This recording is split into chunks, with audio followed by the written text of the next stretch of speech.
Oke, Assalamualaikum warahmatullahi wabarakatuh. Ketemu lagi dengan saya Mas Hardi, menemani santai teman-teman ya. Kali ini saya akan liput video tentang beberapa hal yang teman-teman perlu perhatikan ketika mau bangun rumah teman-teman. Oke, saksikan sampai akhir.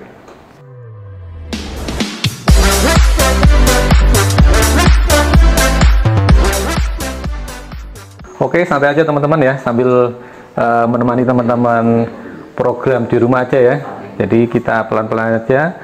Ada 4 hal yang akan saya bahas di sini. Jadi 4 hal ini yang jadi catatan saya ketika beberapa kali nge-review rumah ya.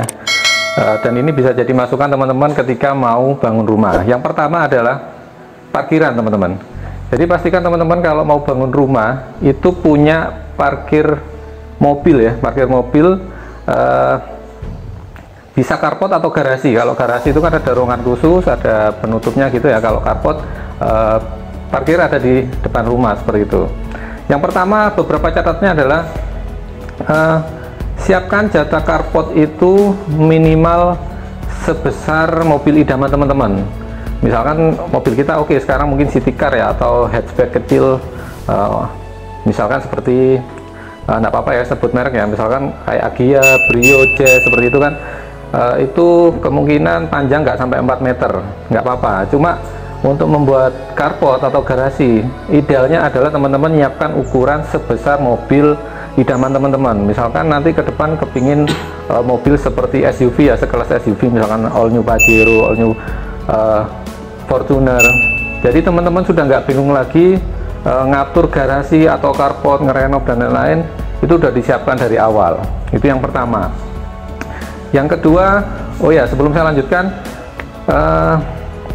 sebelum ukuran ya, yang pertama adalah kita harus sadar bahwa parkiran, kalau kita nggak punya parkiran mobil, kita pakai di jalan raya ya, jalan perumahan atau jalan raya, jalan itu adalah hak banyak orang teman-teman. Jadi jangan sampai kita mengambil hak orang lain ya, dengan kita parkir di depan rumah kita, karena nanti seperti yang ada di iklan-iklan, jadi masalah kita bisa jadi masalah orang lain. Nah, akhirnya di jalan itu penuh mobil kanan kiri, jadi orang lewat pun akan susah. Itu yang pertama. Yang kedua tadi, siapkan ukurannya sesuai mobil idaman teman-teman ya. Jadi kalau pengennya mobil yang besar-besar, SUV dan lain-lain, ya disiapkan dari awal ukurannya yang besar. Oke, catatan berikutnya adalah panjang. Kalau panjang otomatis menyesuaikan mobil idaman teman-teman tadi ya. Misalkan sekelas Pajero itu Fortuner sekitar hampir 5 meter, 4,8 gitu ya. Jadi sekitar 5 meter adalah menurut saya carport ideal, panjangnya adalah 5 meter. Oke, berikutnya adalah siapkan jatah untuk 2 mobil. Nah, ini di samping ini saya kemarin iseng-iseng bikin dena ya, bikin gambar fasad tampak depan sebuah rumah, meskipun lebarnya cuma 7 meter, tapi cukup untuk 2 mobil teman-teman. Kenapa kita harus sediakan jatah untuk 2 mobil? Mungkin pertama mobil kita satu ya, kalau kita belum punya 2 mobil, itu bisa dipakai mungkin tamu ya, tamu orang tua kita, saudara kita, teman kita, atau siapa yang mungkin bermalam atau bertamu yang agak lama ya, daripada parkir di depan rumah, kita bisa parkir jejer teman-teman, bisa parkir jejer di carport kita. Jadi makanya kita harus minimal sediakan jatah untuk carport itu untuk 2 mobil. Nah, apalagi nanti kalau memang mobil kita 2, nah, seperti kebanyakan orang sekarang itu mobilnya 2. Jadi kalau ditanya loh, itu perumahan full mobil parkir di jalan apa enggak punya carport, enggak punya garasi? Jawabannya punya. Nah, tapi rata-rata mereka punya 2 mobil teman-teman. Jadi satu sudah masuk tapi satunya ditaruh di luar. Makanya zaman sekarang idealnya kalau teman-teman bikin rumah, carportnya disediakan jatah untuk 2 mobil. Oke, itu ya. Oke, berikutnya jangan salahkan jika tiba-tiba mobil kalau diparkir di luar ya, kita nggak punya carport. Ini kejadian saya sendiri ya. Mobil saya kapan hari itu ternyata tahu-tahu baret teman-teman. Ketika kita lihat di CCTV perumahan kawasan, ternyata memang ya itu karena kita nggak masukkan di rumah ya, nggak di carport atau di garasi. Akhirnya di luar itu banyak anak kecil mainan atau mungkin sepeda motor lewat kurang hati-hati atau gimana, akhirnya mobil kita baret ya, seperti itu, catnya tergores atau seperti apa. Itu yang sering terjadi. Jadi jangan salahkan orang lain ketika mobil kita mungkin rusak karena kita parkir di luar. Makanya catatan pertama adalah siapkan carport atau garasi untuk mobil kita, minimal jatah 2 mobil dan sesuai ukuran mobil idaman kita. Itu yang pertama, teman-teman. Ini ada beberapa contoh foto ya, selain yang viral ya. Ada yang mobil diparkir di depan sampai ada kanopinya yang menghadap ke jalan, ada sampai ditutupi pakai pelindung mobil, ada juga sampai yang warga protes ditulisi seperti itu ya. Seperti ini contoh di samping saya ini. Jadi menurut saya jangan sampai seperti itu ya teman-teman, apalagi kita baru mau bangun. Beda lagi kalau kita mungkin beli yang ternyata carportnya cukup 1 mobil, mungkin ke depan kita bisa anggarkan untuk ngerenov rumah kita agar cukup untuk minimal 2 mobil seperti itu.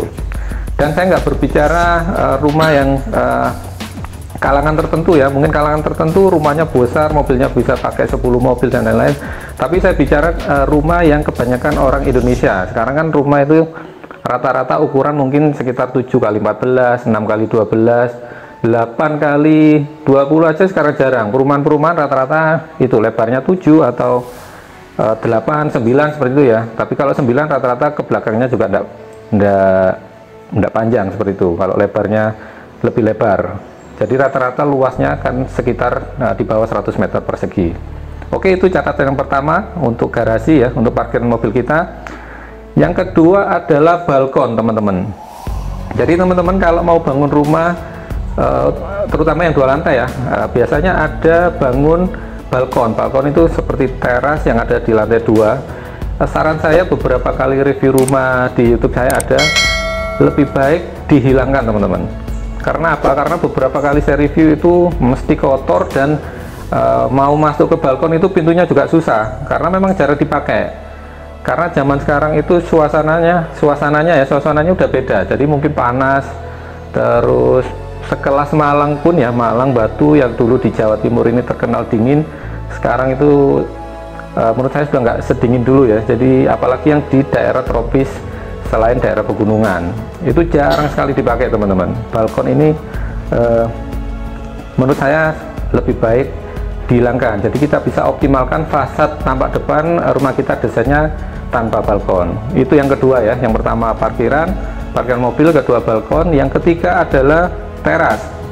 Teras ini hampir sama dengan balkon ya. Jadi rumah-rumah zaman sekarang teras ini ukurannya juga nggak begitu besar, suasananya juga mungkin gerak atau apa ya. Kalau ada tamu pun langsung diarahkan masuk ke ruang tamu. Lebih baik teras itu diganti dengan teras di dalam rumah plus taman. Itu menurut saya zaman sekarang lebih realistis. Kebanyakan desainer sekarang rumah kebanyakan seperti itu. Teras depan rumah nggak terlalu besar, tapi dioptimalkan teras dalam rumah dilengkapi dengan taman. Apalagi dengan pintu full kaca atau pintu yang lebar seperti itu ya. Itu menurut saya lebih maksimal. Oke, itu yang ketiga. Yang terakhir ini teman-teman, enggak terasa ini ya, udah lama. Yang terakhir adalah jemuran. Jemuran ini hal sepele tapi menurut saya sangat mengganggu estetika ya. Estetika itu indah dan tidak indah.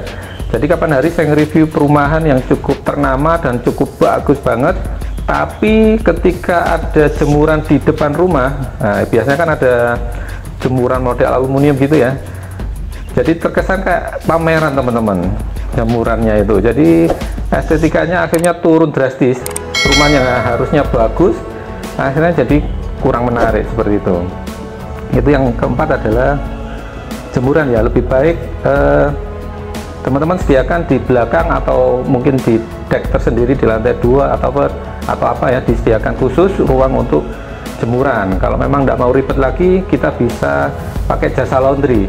Jasa laundry kita bisa cuci yang mungkin pakaian-pakaian yang kecil aja, yang besar-besar kita serahkan ke laundry. Apalagi zaman sekarang ya di kota-kota besar memang space untuk jemuran itu sangat bermanfaat. Jadi lebih baik dipakai kamar gitu daripada buat jemuran. Makanya bisa kita optimalkan melalui mungkin jasa laundry seperti itu teman-teman. Oke, itu 4 hal ya, 4 hal yang bukan teknis tapi teman-teman wajib pertimbangkan ketika mau atau awal mau bangun rumah di zaman sekarang teman-teman. Itu hasil pengalaman saya beberapa kali nge-review rumah ya, banyak di channel YouTube saya. Makanya teman-teman yang baru lihat channel saya jangan lupa subscribe, Yang sudah subscribe, saya doakan sehat dan sukses selalu. Jika ada tambahan ya teman-teman bisa tambahkan di kolom komentar di bawah. Mungkin nanti bisa kita sharing bareng-bareng. Sementara itu, terima kasih sudah mampir di channel YouTube saya. Sampai ketemu di video selanjutnya. Saya akhiri. Assalamualaikum warahmatullahi wabarakatuh. Semoga bermanfaat.